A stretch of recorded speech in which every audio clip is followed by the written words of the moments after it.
In this video, we'll look at the stages I went through to paint in watercolour this bold and beautiful rose flower. Hi, I'm Anna Mason. Welcome to Nature Studio TV, here to help you become the artist you want to be.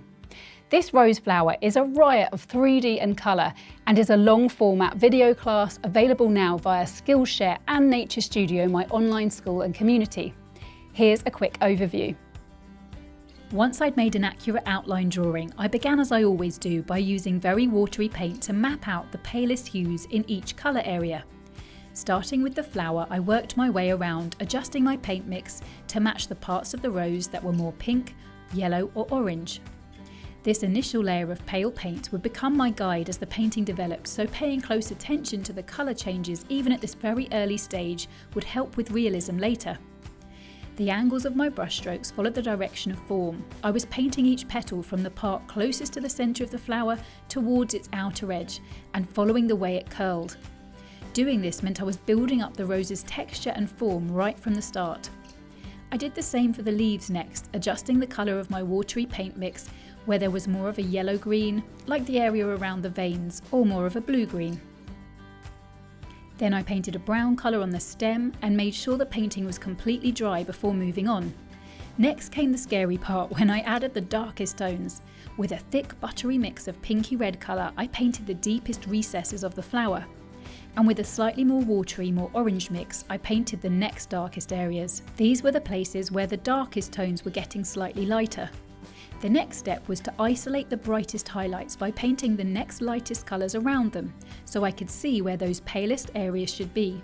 Working again with a watery mix and matching to the colour changes I observed in the petals, I worked my way around the flower, applying this pale layer of paint everywhere that would end up the same tone and hue or darker. Always making sure the paper beneath was dry, I used layers of paint to gradually darken the petals, taking care not to paint over their pale edges. It was important to retain those highlights for the flower to look 3D later. You can see that on my palette I had lots of paint mixes on the go at this point so that I could match to the colours I was seeing in my reference photo. As this is just a quick overview, I haven't gone into the details on mixing the colours, but if you'd like to paint this rose with full detailed instruction that shows you every step, the full video class is almost 2 hours in length. You can get it on Skillshare, and it's one of hundreds of classes included with membership of Nature Studio, my online school and community. I'll show you some member results at the end of the video.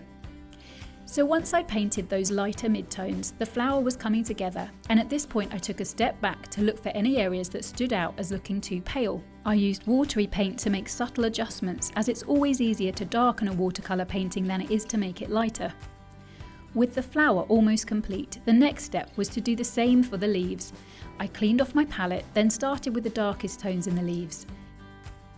This made them look really disjointed, but not for long, as I then worked on the midtones, which unified the lightest and darkest parts of the leaves. Where the veins were lighter than the rest of the leaves, I took care to paint around them as I built up the darker areas, so I could come back to subtly darken and neaten up the veins. Making sure the paper was completely dry, I then worked my way around the leaves, gradually darkening them and paying attention to the subtle colour variation. I darkened the sepals and stem, and then it was time to look at the painting as a whole and make any final adjustments. I was comparing my painting to my reference photo and looking for any areas I needed to make darker, as well as any details I needed to add. This is my favourite step of the painting process, because the heavy lifting is done and you can really lose yourself in the process. And the subtle differences and details we make at this stage all add up to creating more realism. I paid attention to the edges of the petals and leaves, making sure that they have crisp definition, and using my smallest brush to neaten up any that could be more defined. Once I stopped seeing areas to darken or details to add, I decided my painting was finished. A full-length video class of this rose, complete with an outline drawing you can trace, a reference photo and a list of paints, is available now via Skillshare or with Nature Studio membership, where members have been getting fantastic results. If you've enjoyed this mini class, please subscribe to this channel, then pop over to naturestudio.com, where you can sign up for a free class and find a whole heap of resources to help you capture the beauty of nature on your paper. Thanks for watching, and if you want to find out more about my art school Nature Studio and the free class that's waiting for you there, keep watching. If you haven't taken your free full-length watercolour class yet, you're missing out. Step by step, I'll guide you through painting a 3D pear that looks real enough to pick up and eat.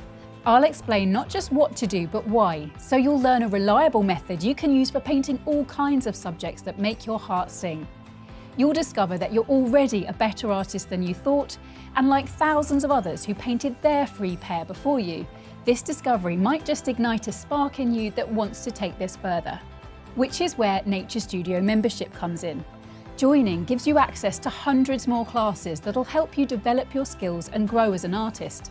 And in addition to the classes, when you join, you become part of a global community of like-minded creatives who can support you and offer you feedback if and when you need it.